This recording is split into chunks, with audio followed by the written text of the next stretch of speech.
Dios los bendiga, hermanos. Hoy hablaremos del santo del 23 de noviembre, Clemente I, o sea, San Clemente I, el cuarto Papa de la Iglesia Católica. San Clemente I, Papa y mártir, tercer sucesor del apóstol San Pedro, que rigió la Iglesia romana y escribió una espléndida carta a los corintios para fortalecer entre ellos los vínculos de la paz y concordia. Hoy se celebra el sepelio de su cuerpo en Roma, o sea, en el año 101. La comunidad cristiana de Corinto, radicada en una de las ciudades más cosmopolitas, dio mezclados con muchas alegrías algunos motivos de preocupación ya en tiempos del apóstol Pablo, que adoctrinó a los primeros. Hubo problemas con algunos cristianos que perdían su fuerza por la boca y se mostraron indisciplinados. Años después se repitió la historia de los carismáticos, que no aceptaban someterse a la autoridad de los legítimos pastores. El Papa Clemente tuvo que intervenir en esos episodios poco agradables, molestos y preocupantes. Era preciso corregir la desunión y evitar el peligro cismático.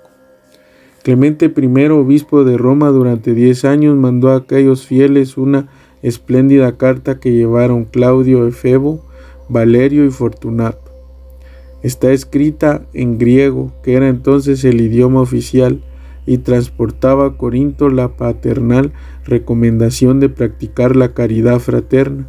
No figura en el escrito el nombre de su autor, pero el análisis interno induce a pensar casi con certeza que el autor, al ser obispo y de Roma, debe ser el Papa Clemente, el cuarto Papa, tercer sucesor de Pedro después de Lino y Cleto. Por eso se le atribuye con toda probabilidad. De hecho, así lo entendieron Eusebio de Cesarea, que califica la carta como universalmente admitida, larga y admirable. Orígenes y el resto de los escritores eclesiásticos. Clemente está incluido en el canon de la misa y aparece mencionado en los antiguos calendarios. Algunas actas legendarias, con toda probabilidad falsas, lo presentan emparentado con la familia imperial, como si fuera primo de Domiciano o pariente de aquel Flavio Clemente al que mandó matar al emperador por el crimen de ateísmo. Otros testimonios aducen su condición de libreto de la casa Flavia. Unos afirman que procedía del paganismo, mientras que otros le presentan con ascendencia judía. Hay quien lo quiere identificar con el homónimo mencionado por el apóstol Pablo en la carta de los Filipenses como colaborador suyo, y hasta afirma alguno más que fue convertido en Roma por la predicación de Pedro.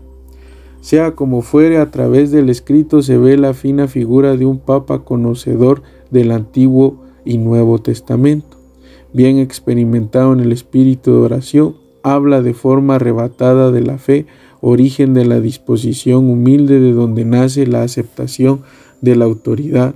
Expone con la seguridad que dan las disposiciones divinas y no las componendas humanas.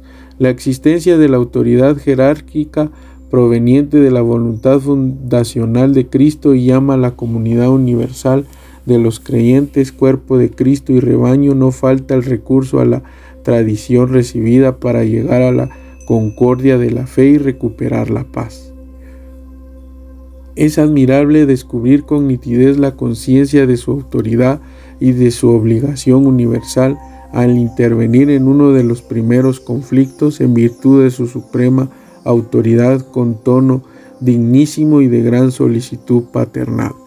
Roma ordenó y fue obedecida. La carta se considera tan autorizada por los destinatarios que 60 años más tarde aún se leía a los fieles en la asamblea dominical, según consta por testimonio de Dionisio de Corinto. Párrafos de la carta de Clemente dan a entender que se escribió al finalizar una de las persecuciones, probablemente la de Domiciano, emperador al que el poder lo cambió inesperadamente de pacífico a cruel. Clemente murió mártir al final del siglo I.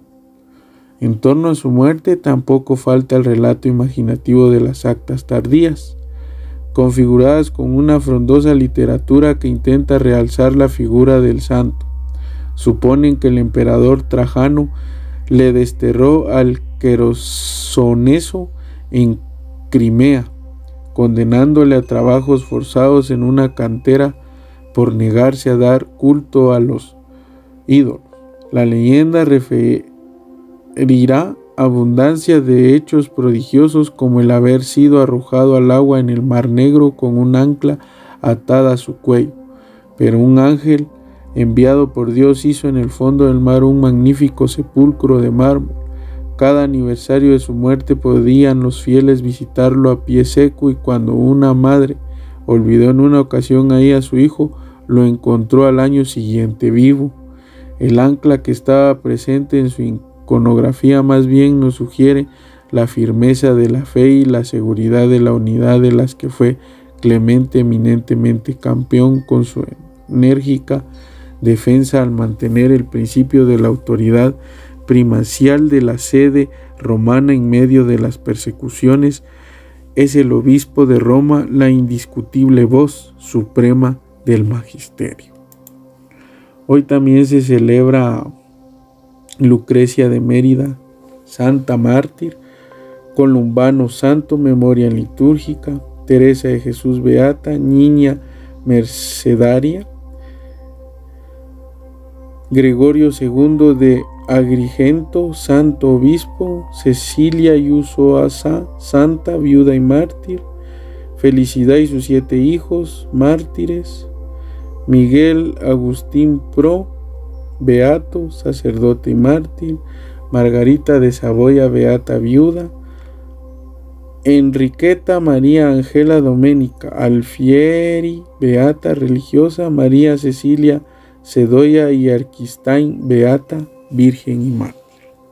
Espero que esté muy bien y nos escuchamos en el siguiente video. Saludos, Dios les bendiga.